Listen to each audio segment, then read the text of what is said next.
नारायण नारायण. नारदा, खूप दिवसांनी भेट द्यावयास आलास. होय पिताश्री, योग्य कारण असल्याशिवाय भेटायचे नाही असे मी ठरवले होते. काय वार्ता आणलीयेस? वार्ता तर शुभ आहे. श्री खंडेराय बानूला सूक्ष्म देहाने देवींच्या शक्तिपीठांवर घेऊन जात आहेत. याचा अर्थ मल्हारी चरित्र महत्वाच्या चरणात आहे. परंतु पिताश्री, त्यासाठी आख्यान थांबवण्यात आले आहे. कार्य आणि त्याचा हेतू महत्वाचा. नारदा, आख्यान थांबवल्यामुळे तू दुखावला तर नाहीस ना? नारायण नारायण. पिताश्री, मी माझे कार्य योग्य दिशेने पार पाडतो आहे ना? मला त्याच्याबद्दल अजिबात शंका नाही. पिताश्री, मला असे वाटत होते की बानूला आख्यानातून सत्य कळावे, माझ्या प्रयत्नांना यश मिळावे. नारदा, तुझ्या मल्हारी चरित्राच्या आख्यानामुळे केवळ बानूलाच नव्हे तर सर्व भक्तांना लाभ होणार आहे. पुढील अनंत काळ हे चरित्र भक्तांच्या स्मरणात राहील. तेव्हा आख्यान पुन्हा सुरू होईल आणि तुला तुझे इच्छित कार्य पूर्ण करता येईल. चिंता नसावी. आपण माझे शंका निरसन केल्यामुळे आता मला बरे वाटते आहे.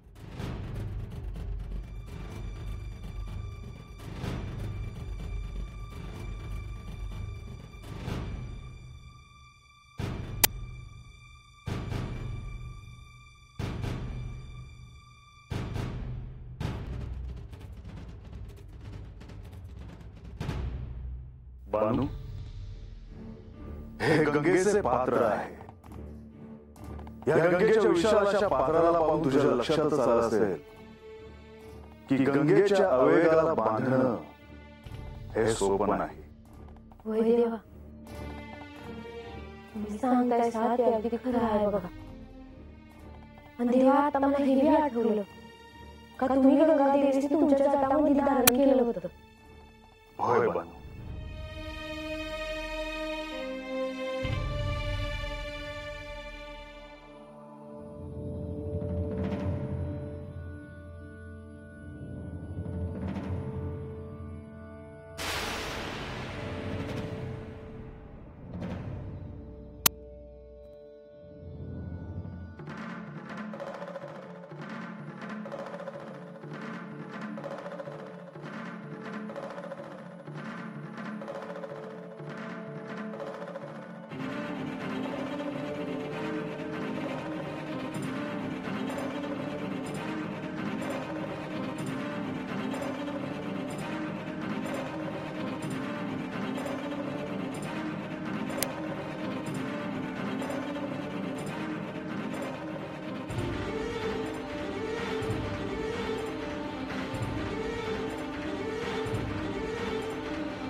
हे देवा, आपण माझा प्रणाम स्वीकार करावा.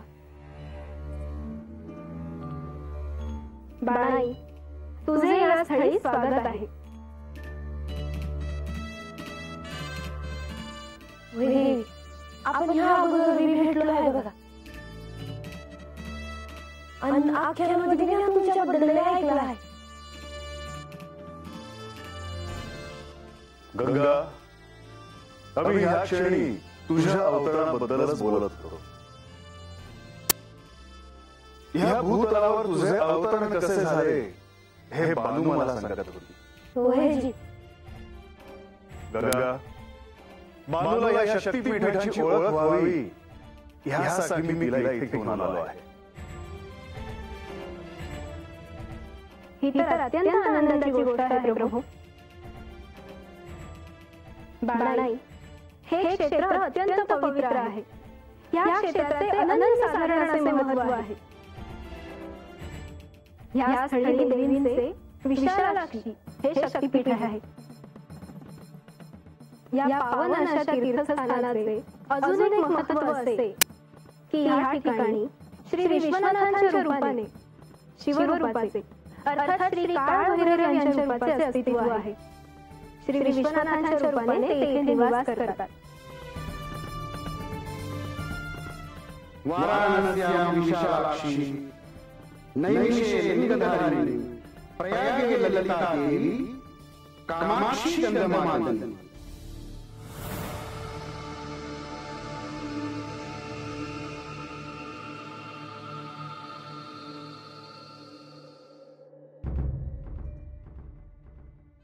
हे प्रभो, माझा प्रणाम स्वीकार करावा.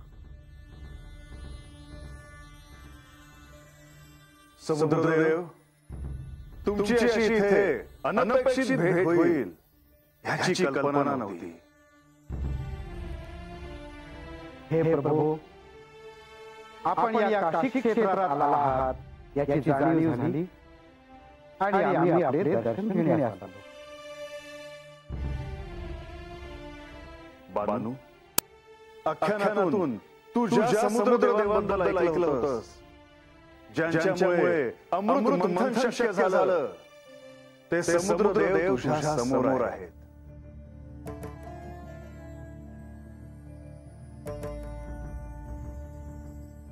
बाणाई, तुमचे या क्षेत्रात स्वागत आहे. देव मला हात घेऊन आला आहे कारण मला शक्तिपीठांबद्दल काय ठावावं. पर विचारू कशी नाही म्हणजे तुम्ही जे म्हणत होता काय ते काय होते. बाणाई, या विशालाक्षी शक्तिपीठाची महती सांगणारा हा श्लोक आहे. माता सती यांनी त्यांच्या शरीराचा त्याग केल्यानंतर श्री महादेव त्यांच्या शरीरात घेऊन जात असताना त्यांच्या शरीराचे काही भाग तसेच त्यांची आभूषणे या पृथ्वी तलावर पडली.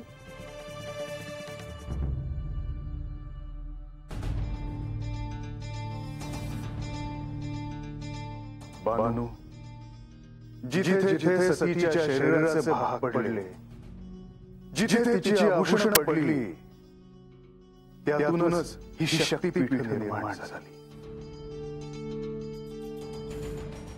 देवी विशालाक्षी यांच्या कृपेमुळे आणि त्यांच्या आशीर्वादामुळे भक्तांचे कल्याण होते. अत्यंत पवित्र असे हे शक्तिपीठ आहे. बानू, जेव्हा तुला देवीच्या शक्तिरूपाच्या कथा सांगितल्या तेव्हा मी तुला देवीच्या निरनिराळ्या रूपांबद्दल देखील सांगितलं होतं. बानू, देवीच्या ह्या निरनिराळ्या रूपात साक्षात आदिशक्तीच आपल्या भक्तांवर प्रसन्न होत असते. बाणाई, आज तुला या शक्तिपीठाबद्दल कळाले, त्यामुळे भविष्यात तुला तुझ्या मार्गात निश्चितच काहीतरी हाती लागेल ह्यात शंका नाही. प्रभू, आता मला आज्ञा असावी.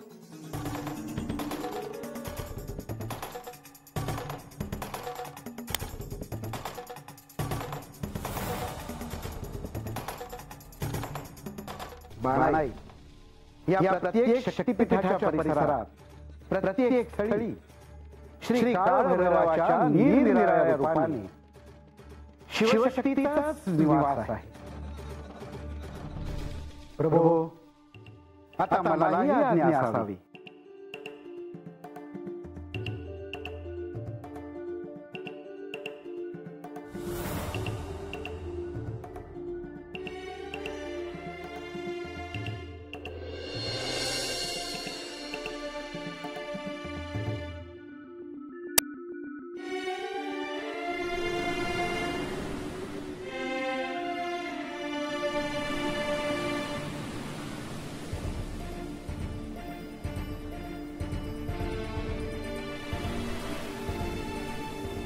देवी, हा जो आवाज येत आहे तो अत्यंत परिचित आहे असं वाटतं, नाही का? हो.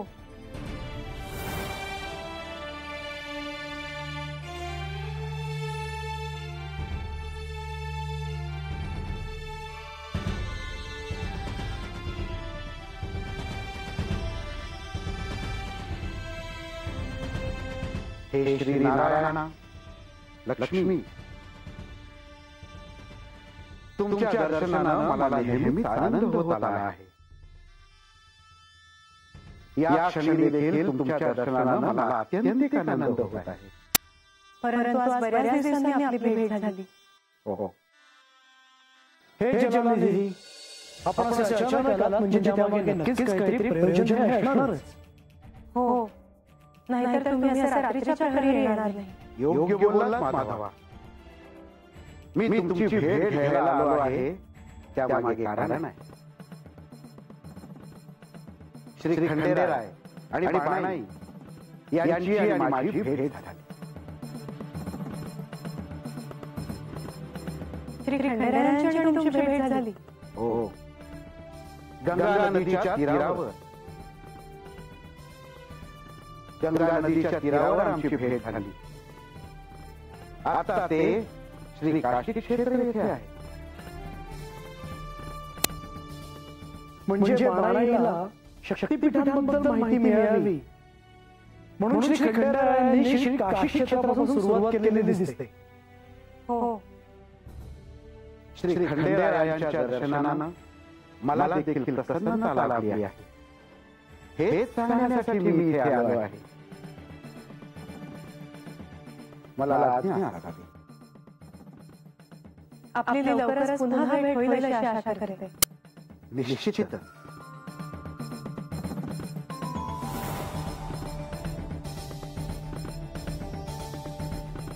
ही निश्चितच चांगली वार्ता आहे. होय देवी, बाणूला आत्मज्ञान होण्याच्या दृष्टीने हे अत्यंत महत्त्वाचं आहे. या शक्तिपीठांच्या दर्शनाने बाणाईच्या हाती नक्कीच काहीतरी लागेल यात काही शंकाच नाही.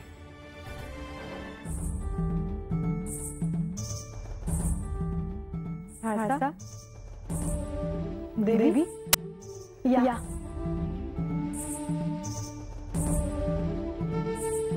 बसा. तुमचे पिता श्री जेजुरीत येऊन गेले तर? हो, सगळी सृष्टी निद्राधीन असताना श्री खंडेराय आणि बाणू शक्तिपीठावर पोहोचले आहेत. सर्वप्रथम त्यांना माझ्या पिताश्रीने आणि गंगेने पाहिले. देवी, या मल्हारी अवतारात मला या पद्धतीने पुन्हा भूतकाळाचे स्मरण होते आहे. हे विशेष आहे. श्री खंडेरायांनी मला एकदा अमरनाथच्या गुप्त गुहेची कथा सांगितली होती. तेव्हा श्री पार्वती देवींनी, अर्थात मीच त्यांना एक प्रश्न विचारला होता की त्यांच्या गळ्यात जी नरमुंड माळ असते त्याचे कारण काय आहे. तेव्हा त्यांनी मला सांगितले होते की प्रत्येक जन्मात मी जे रूप घेते त्याची ती खूण आहे. प्रत्येक मुंड अर्थात कवटी त्या माळेत ओवली जाते.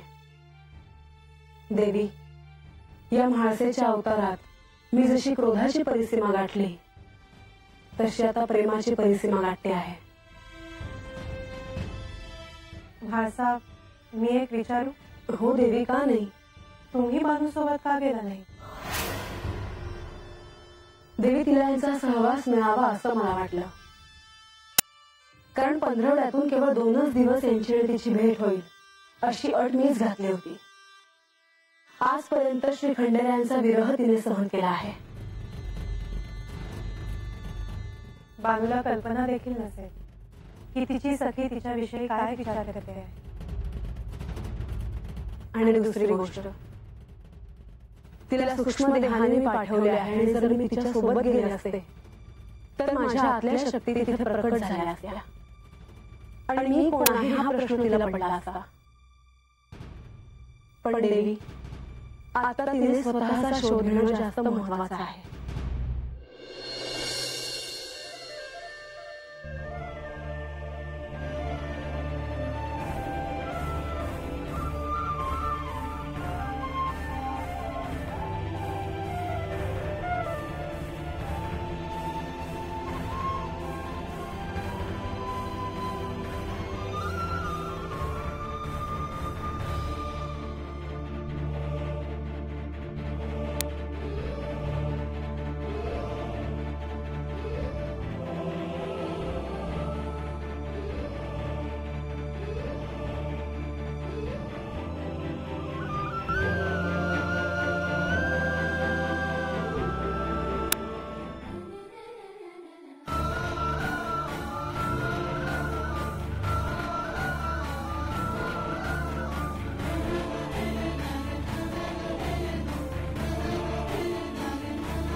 एक विचारू कधी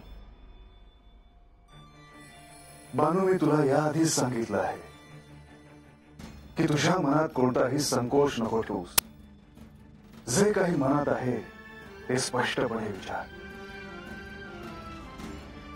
देवा, गंगादेवी म्हणल्या का सती देवींच्या अंगाचा भाग अनाभूषण जिथं जिथं पडले तिथं तिथं ही शक्तीपीठ झाली. होय बानू.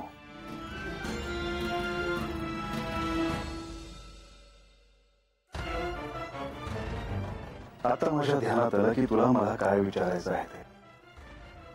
बानू, भूतलावरील ह्या स्थळी सतीच्या कानातील मणी पडले होते.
बानू, भूतलावरील ह्या ज्या स्थळावर सतीच्या कानातील मणी पडले होते त्यातूनच मणिकर्णिका ह्या घाटाची स्थापना झाली.